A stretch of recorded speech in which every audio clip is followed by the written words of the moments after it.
Hello, কেমন আছেন আপনারা সবাই? এই ভিডিওটা হচ্ছে তাদের জন্য যারা হচ্ছে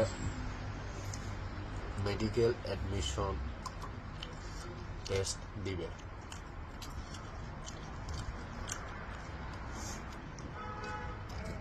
তোমরা সবাই জানবে যে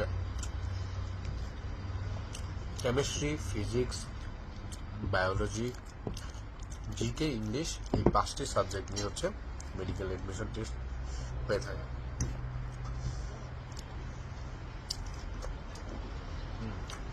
এখন